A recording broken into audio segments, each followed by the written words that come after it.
Thank you for joining us once again today as we continue our series of lessons on the minor prophets. Today we have reached the book of Habakkuk. Have you ever wondered sometimes, to put it in modern language, what God is up to? You ever wondered what God is doing in our world?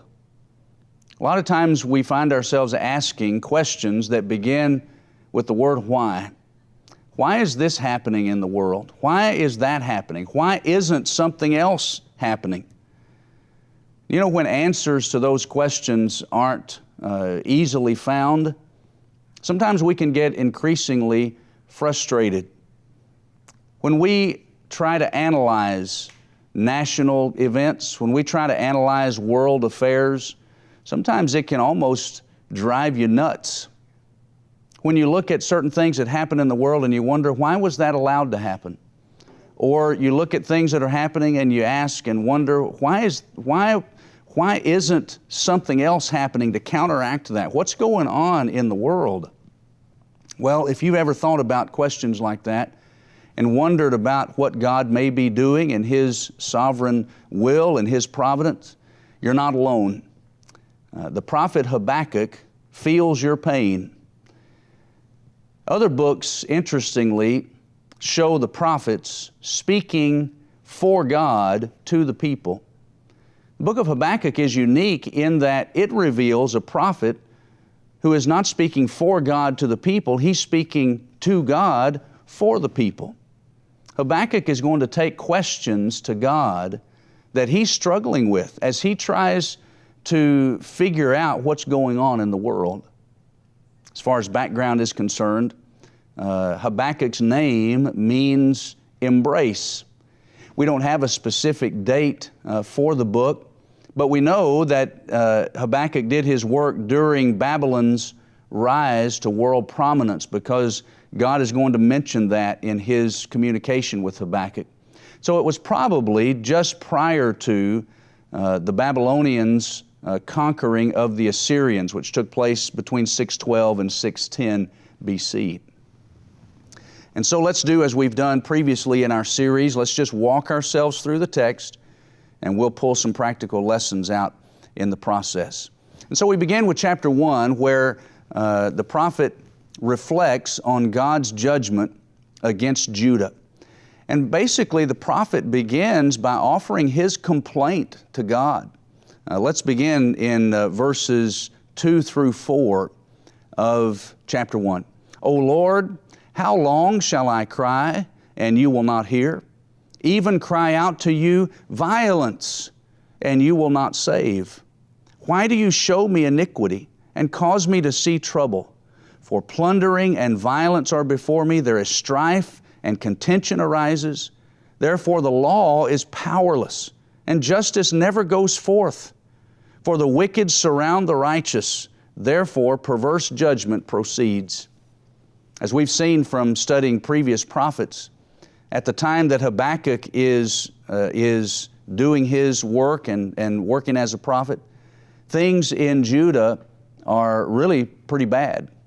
And Judah is destined for captivity.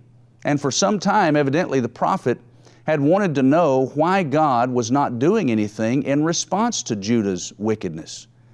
And so that's how the prophet begins, is with this complaint to God of why God isn't doing anything. And so he asks Him, how long shall I cry and you not hear? I cry out to you violence. In other words, this is what I'm seeing. I'm seeing violence. And he goes on to describe injustice, disregard for the law. And from Habakkuk's perspective, God seems very unconcerned. When Habakkuk looked at the situation in Judah, he couldn't see any evidence himself that God was doing anything about that. And Habakkuk is concerned because he knows God to be just. He knows God to be one who, as he'll say in a moment, is of purer eyes than to look upon evil. He knows that to be God's nature. And so he can't harmonize what he knows to be true about God and what he thinks he's seeing in the culture around him. You ever been that way? You ever had similar thoughts? I have. When I look around our nation sometimes and I see the things that are happening in our world where people just completely disregard God's law, they disregard God's will for the home, they disregard God's desire for marriage and what constitutes a legitimate right marriage. And people disregard God's will concerning all manner of other things. And so you look around that and you think to yourself sometimes, why hasn't God brought some kind of judgment or justice to this? How long will He allow His glory and His majesty to be trampled? How long? Well, that was Habakkuk's question. How long will I cry and you not hear? He says, look, the law seems powerless. So all of that was happening, and God seemed to the prophet unconcerned, and the prophet has finally verbalized that to God. Well, in verses 5 through 11 of chapter 1, God offers His response. And He says in verse 5, look among the nations and watch. Be utterly astounded, for I will work a work in your days which you would not believe, though it were told you. That's a powerful passage to me. When God says to the prophet in response, God, why are you not doing anything? Why are you allowing all this violence and this disregard for your law to go, and you seem to be doing nothing about that? God says, look out into the nations and watch. It reminds me of something my own dad used to say to me and to my brothers. If we ever exhibited any kind of doubt that he might not follow through with something that he said he was going to do, he'd always say to us, hey, you just hide and watch. Well, essentially, that's what God has told the prophet to do. You just hide and watch. You sit back and watch what's happening in the nations. And He said, I'm working something in your day that you would not believe if I told you what I was doing. I want you to let that sink in for a moment. If God actually revealed everything that He was doing in the world at that time, He said to Habakkuk, you wouldn't believe me if I told you. I wonder if there's not a modern application for us. We don't know everything that God is doing in His providence in the world today. He hasn't revealed that to us. We know some things just in a general way from what the Scriptures have revealed, but there are things that the Bible just doesn't reveal to us. And how God may be in His providence working certain things out in our world, God hasn't revealed all of that. And it might even be the case that if God were today to, and I know He's not going to do this, but just for the sake of argument, if God were to open up the heavens and just speak audibly to the world and say, all right, here's what I'm doing in the world today in my providence, I wonder how many of us would not believe what He told us, even if He did tell us. Well, that's what He told Habakkuk. He said, I'm working something in your day you wouldn't believe me if I told you. And then he goes on to describe it, at least in some detail. He doesn't reveal everything about it, but he says in verse 6, for indeed I am raising up the Chaldeans, a bitter and hasty nation which marches through the breadth of the earth to possess dwelling places that are not theirs. And he describes them further. Verse 7, they're terrible and dreadful. Verse 8, their horses are swifter than leopards, more fierce than wolves. Their chargers, their horsemen charge ahead. The cavalry comes from afar. They fly as the eagle that hastens to eat. End of verse 9, they gather captives like sand. They scoff at kings. He just describes them as being a terrible nation as far as conquering is concerned. But his point is, look, here's some of what I'm doing. I'm in the process, God says, of bringing up the Chaldeans, that's the Babylonians. And I am raising them up, raising them to the forefront of world affairs.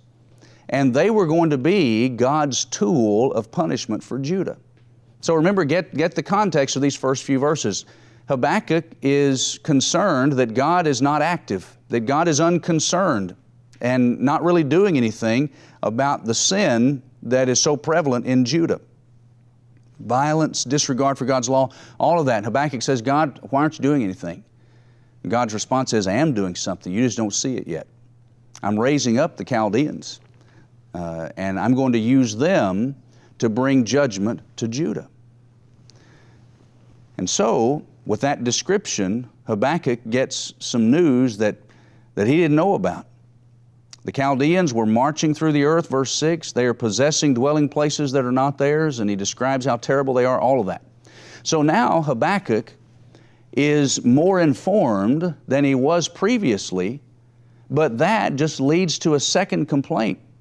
Now Habakkuk is even more confused than he was before. Look at verses 12 through 17 and see his complaint. First of all, he confesses what he knows to be true about God. Are you not from everlasting? O Lord my God, my Holy One. All right, so he recognizes God's eternity, and he confesses, right? You've appointed them for judgment, O Lord, middle of the verse. You've marked them for correction. He's basically saying, okay, I get that. I understand that you've marked them out for correction. But here's where his confusion comes in. He says in verse 13, concerning what he knows about God, you are of purer eyes than to behold evil, and cannot look on wickedness. The idea is to look favorably upon it. Why do you look on those who deal treacherously, and hold your tongue when the wicked devours a person more righteous than he? Here's the problem that Habakkuk is having. He confesses his belief in the eternality of God, in the holiness of God, and so obviously he trusts that God knows what He's doing, but here's his confusion. He says, how can you, a God of holiness, a God of purer eyes than to look upon evil, how can you hold your tongue, into verse 13, how can you hold your tongue when the wicked devours a person more righteous than he? He's talking about Babylon.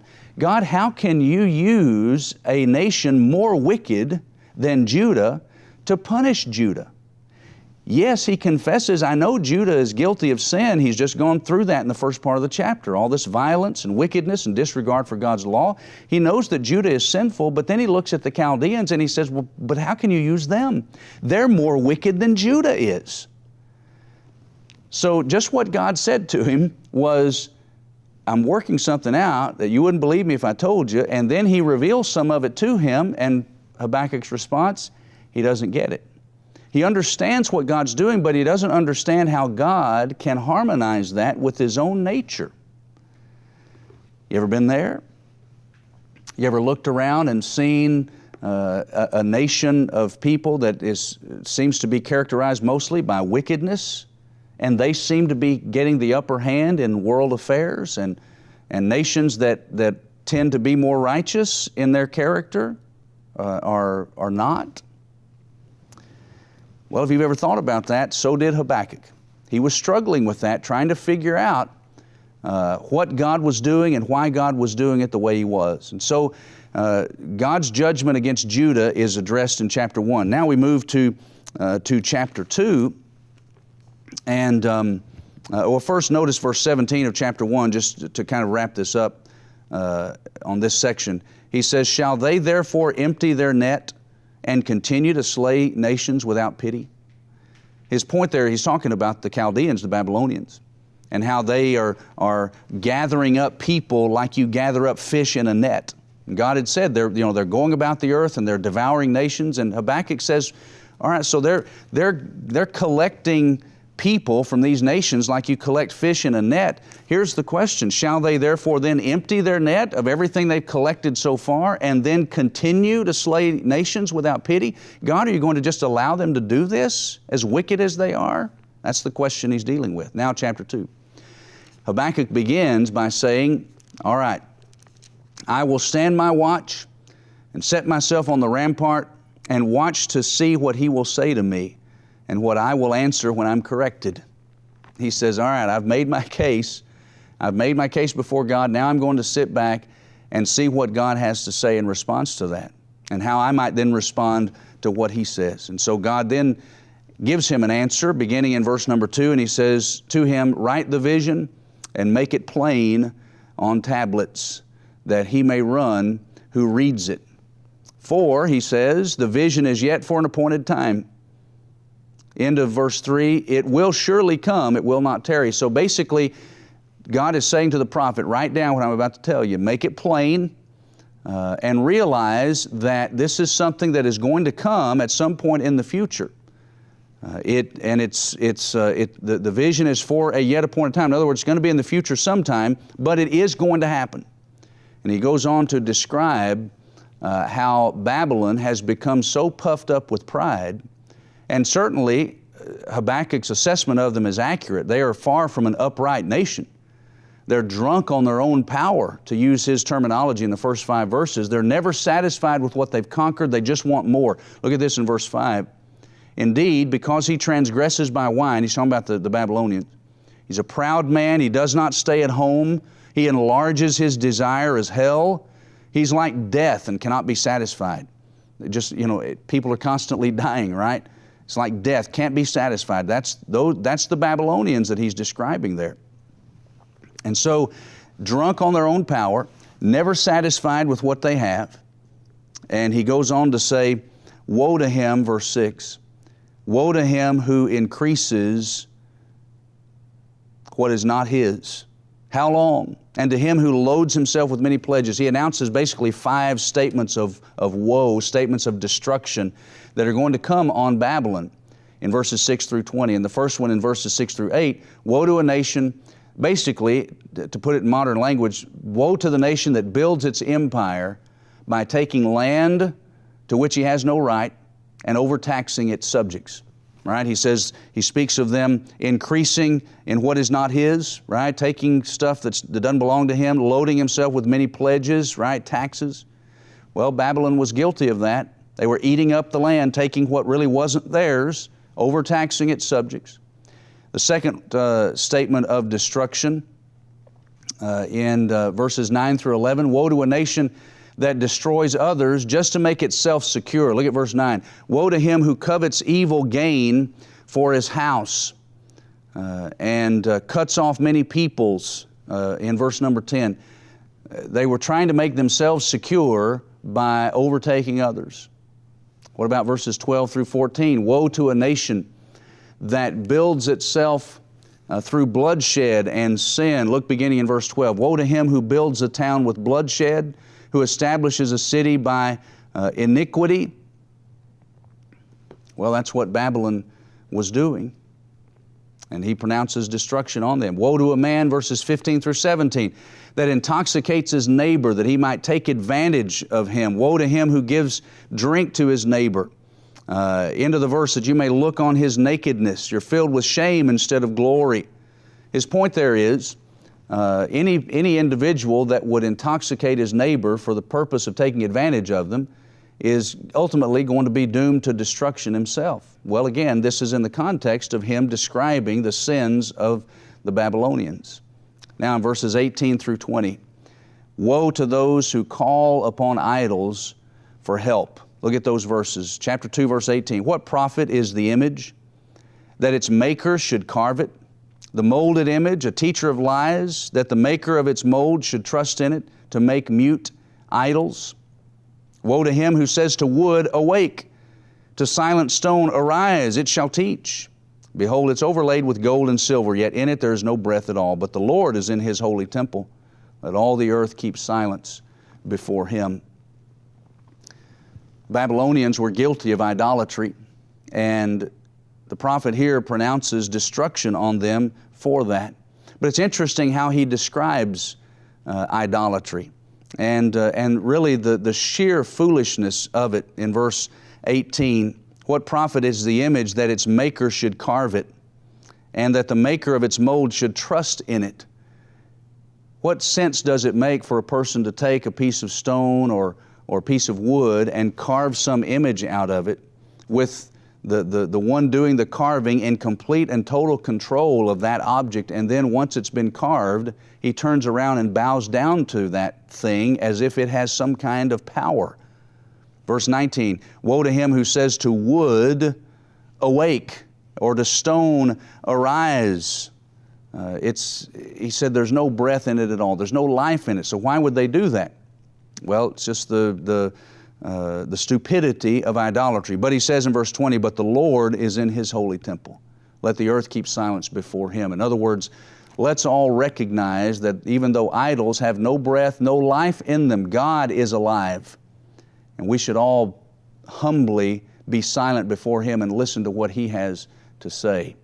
So, as we kind of wrap up chapter 2, we see what God has told to Habakkuk, essentially an answer to his question of how can you use a nation more wicked than Judah to punish Judah. And God's answer basically, if you want to capsule chapter 2, God's answer is basically that, you know what, the Babylons are going to get theirs. The Babylonians are wicked, and He described their wickedness, but He pronounces all of these woes on them, statements of destruction. And He's basically saying, look, the Babylonians are going to face their punishment too, just like Judah is.